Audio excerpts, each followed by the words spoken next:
जय माता दी दोस्तों। तो दोस्तों, अब हम लोग दुर्गा सप्तशती का 12वां और 13वां अध्याय संपूर्ण करेंगे। जैसे कि नवरात्रि का 8वां दिन है, अष्टमी तिथि है, तो अष्टमी तिथि पर हम लोग दुर्गा सप्तशती का 12वां और 13वां अध्याय आज पूरा संपूर्ण कर लेंगे और दुर्गा सप्तशती के सारे अध्याय यहाँ से समाप्त हो जाएंगे। उसके बाद हम लोग क्षमा याचना प्रार्थना करेंगे दोस्तों।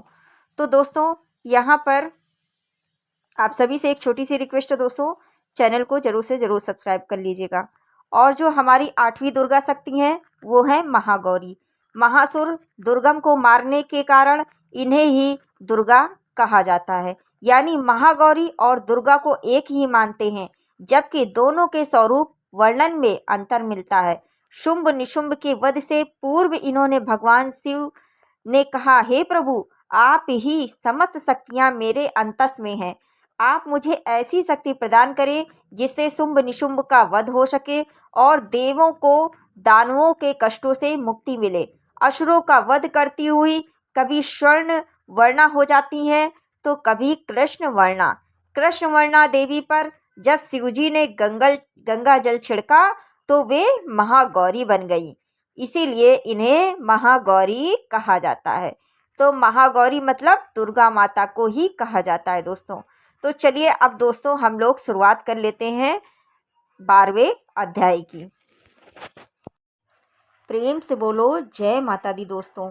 देवी बोली, हे देवताओं, जो मनुष्य इस स्तोत्रों द्वारा एकाग्रचित्त होकर प्रतिदिन मेरी स्तुति करेगा, मैं उसके संपूर्ण कष्टों को निश्चय ही हर लूँगी। जो मनुष्य मधु और कैटभ के नाश, महिषासुर के वध तथा शुंभ निशुंभ के संहार की कथा कहेंगे और मेरे महात्म को अष्टमी, चतुर्दशी व नवमी के दिन एकाग्रचित्त से भक्तिपूर्वक सुनेंगे, उनको कभी कोई पाप ना रहेगा। पाप से उत्पन्न होने वाली विपत्तियां भी उनको नहीं सताएंगी। उनके घर में ना ही दरिद्रता होगी और ना उनको प्रियजनों के बिच्छों का कष्ट ही होगा। उनको किसी भी प्रकार का भय नहीं होगा। इसलिए प्रत्येक मनुष्य को भक्तिपूर्वक मेरे इस कल्याणकारी महात्म्य को सदैव पढ़ना और सुनना चाहिए। मेरा यह महात्म्य महामारी से उत्पन्न हुए संपूर्ण उपद्रवों को एवं तीनों प्रकार के उत्पातों को शांत कर देता है। जिस स्थान पर मेरे इस महात्म्य का विधि पूर्वक पाठ किया जाता है, उस स्थान का मैं कभी भी त्याग नहीं करती और मैं वहाँ सदा ही निवास करती हूँ।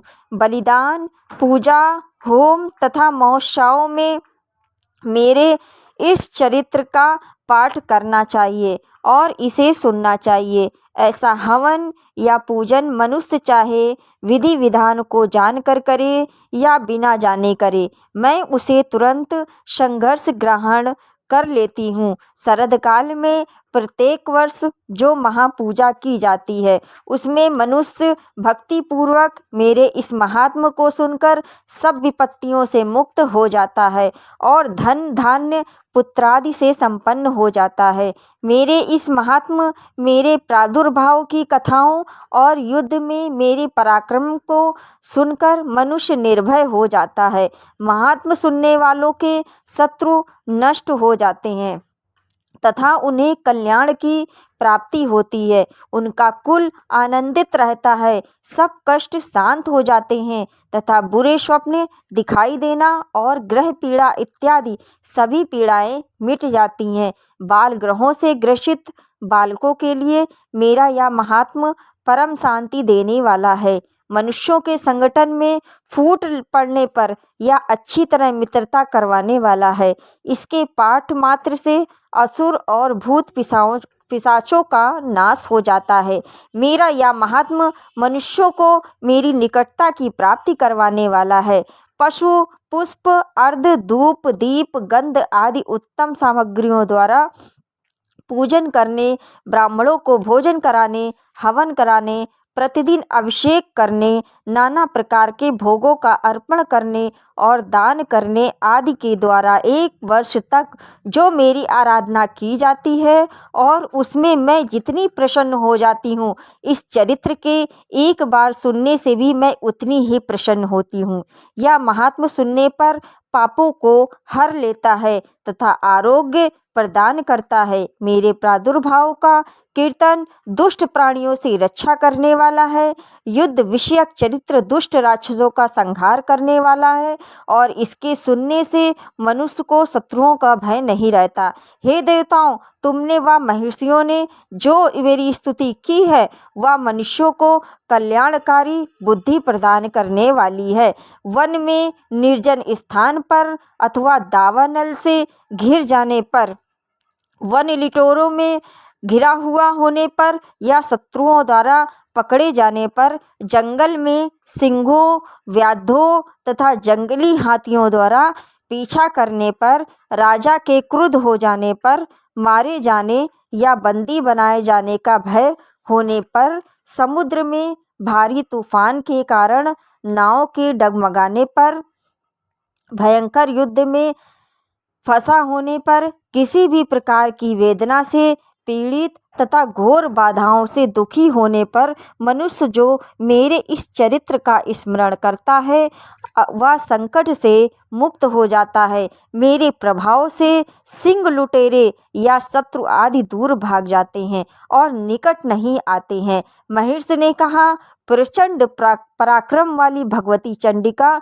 यह कहकर सब देवताओं के देखते ही देखते अंतर ध्यान हो गई। समस्त देवता अपने शत्रुओं के मारे जाने पर निर्भय होकर पहले की तरह यज्ञ भाग का उपयोग करने लगे और उन्हें अपने अधिकार फिर से व्याप्त हो गए। युद्ध में देवताओं के शत्रुओं शुंभ व निशुंभ को देवी द्वारा मारे जाने पर बाकी बचे हुए दैत्य पाताल लोक में चले गए।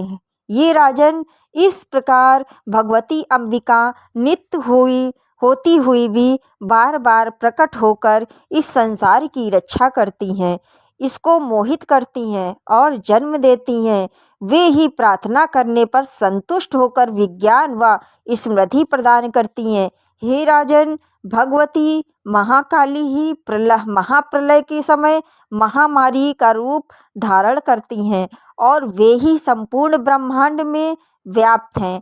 वे ही समय समय पर महामारी का रूप बनाती हैं और स्वयं अजन्मा होती हुई भी सृष्टि के रूप में प्रकट होती हैं। वे सनातनी देवी ही सभी प्राणियों का पालन करती हैं। वे ही मनुष्य के अभ्युदय के समय घर में लक्ष्मी के रूप में स्थित होकर उन्नति प्रदान करती हैं तथा अभाव के समय दरिद्रता बनकर विनाश का कारण बन जाती हैं। पुष्प धूप और गंध आदि से पूजन करके उनकी स्तुति करने पर वे धन एवं पुत्र देती हैं और धर्म में शुभ बुद्धि तथा उत्तम गति प्रदान करती हैं। तो दोस्तों, यहाँ से 12वां अध्याय संपूर्ण होता है। अब हम लोग करेंगे 13वां अध्याय। तो प्रेम से बोलो दोस्तों, जय माता दी। महर्षि मेघा ने कहा, हे राजन, इस प्रकार मैंने देवी के उत्तम महात्म का वर्णन किया। जगत को धारण करने वाली उन देवी का ऐसा ही प्रभाव है। वे ही ज्ञान देने वाली हैं। भगवान विष्णु की इस माया के प्रभाव से तुम या वैश्य तथा अन्य विवेकी जनन मोहित मोहित होते हैं और भविष्य में भी मोहित होंगे। हे राजन, तुम उन्हीं परमेश्वरी की शरण में जाओ। वे ही आराधना करने पर मनुष्य को भोग, स्वर्ग तथा मोक्ष देती हैं। मार्कंडेय जी ने कहा, महर्षि मेघा की यह बात सुनकर राजा सुरथ ने उन उत्तम व्रत वाले महर्षि को प्रणाम किया। वे राज्य के छिन जाने के कारण बहुत खिन्न हो चुके थे। वे राजा तथा वैश्य तुरंत ही तपस्या के लिए चले गए और नदी के तट पर आसन लगाकर जगदम्बा के दर्शनों के लिए तपस्या करने लगे।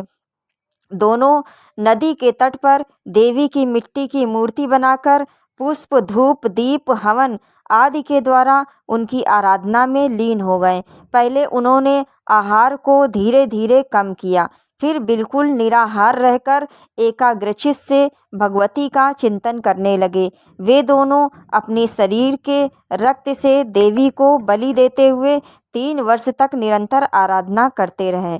तब जगत को धारण करने वाली देवी चंडिका ने उनको प्रत्यक्ष दर्शन देकर कहा, हे राजन तथा अपने कुल को आनंदित करने वाले वैश्य, तुम्हें जिस वर की इच्छा हो वह मुझसे मांगो, वह वर मैं तुम्हें दूंगी, क्योंकि मैं तुम पर अत्यंत प्रसन्न हूँ। मार्कंडेय जी कहते हैं कि यह सुन राजा ने अगले जन्म में नष्ट न होने वाला राज्य और इस जन्म में बलपूर्वक अपने शत्रुओं का नाश करके पुनः अपना राज्य प्राप्त कर लेने का वरदान मांगा। वैश्य का मन संसार से विरक्त हो चुका था, अतः उसने भगवती से अपनी ममता और अहंकार रूपी आसक्ति का नाश करने वाला ज्ञान मांगा। देवी ने कहा, हे राजन, तुम शीघ्र ही अपने शत्रुओं को मारकर पुनः अपना राज्य पालोगे, तुम्हारा राज्य स्थिर होगा। फिर मृत्यु के पश्चात तुम सूर्य देव के अंश से जन्म लेकर सर्वाणिक मनु के नाम से इस पृथ्वी पर विख्यात होगे। हे वैश्य, तुमने जो श्रेष्ठ वर मांगा है, मैं वह वर तुम्हें देती हूँ। तुम्हें मोक्ष देने वाला ज्ञान प्राप्त होगा। मार्कंडेय जी कहते हैं, इस प्रकार उन दोनों को मनोवांछित वर प्रदान कर तथा उनसे अपनी स्तुति सुनकर भगवती अंतर्ध्यान हो गईं। इस प्रकार क्षत्रियों में श्रेष्ठ राजा सुरथ भगवान सूर्यदेव से जन्म लेकर सर्वाणिक मनु के नाम से विख्यात होंगे। तो दोस्तों, यहाँ से 13वां अध्याय भी संपूर्ण होता है। प्रेम से बोलो जय माता दी दोस्तों। तो दोस्तों, दुर्गा सप्तशती के 13 अध्याय संपूर्ण हो चुके हैं, जैसा कि हम लोग पाठ सुन चुके हैं। और अब हम लोग माता रानी से क्षमा प्रार्थना मांगेंगे, क्योंकि हमारे द्वारा जो 13 अध्याय हमने किए हैं उनमें अगर कोई भी त्रुटि पहुंची हो तो इसलिए माता रानी हमको माफ़ करें। तो इसके लिए अब हम क्षमा प्रार्थना मांगेंगे दोस्तों।